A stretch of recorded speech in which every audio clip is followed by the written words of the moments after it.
mutusonyiwe mbadde mufumbiro nga ngezaako kumakinga sure nti ekyeggulo mukifuna.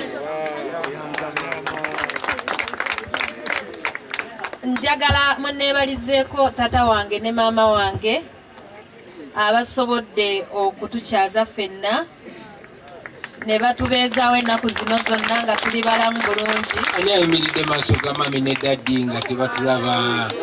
Kampala. Dr.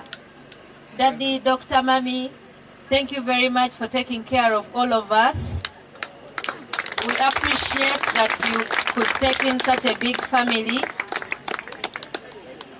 Tulina emikwano mingi era family yaffe nnene nnyo, mwebale nnyo twaniriza nga bwe tuli ne mutubeezaawo ennaku zino zonna ne mutuli eriyo enjala gwerumye ennaku zino. Tweyanziza nnyo. Thank you very much. Tata Solomon, we want to thank you for tonight's show. We all had fun. Did we not?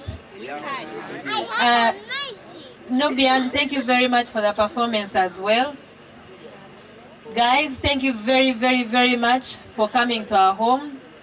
Next time, if you're passing by, please pass by and greet doctors. Bwano, wabeera waggule buli lunaku. Temuyitanga kulinda ekkubo ne mutakyamako wano. Ababadde ku live nga mutulaba nga mulaba performance eno, mwebale nnyo okulya Christmas naffe.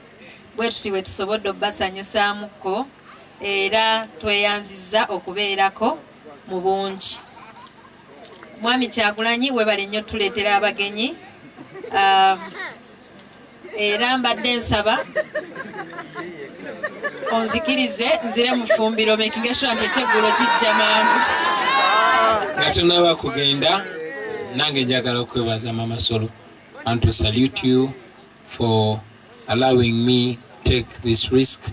But most importantly, I want to salute you for taking a job that you never asked for and doing it with so much grace. Thank you very much. I don't take you for granted. These people don't take you for granted. The nation does not take you for granted. You're such a strong woman. You're such a pillar. Thank you very much. To thank you. Banange, yesterday, Mwabade Gomba, you saw I don't have a mother, I don't have a father.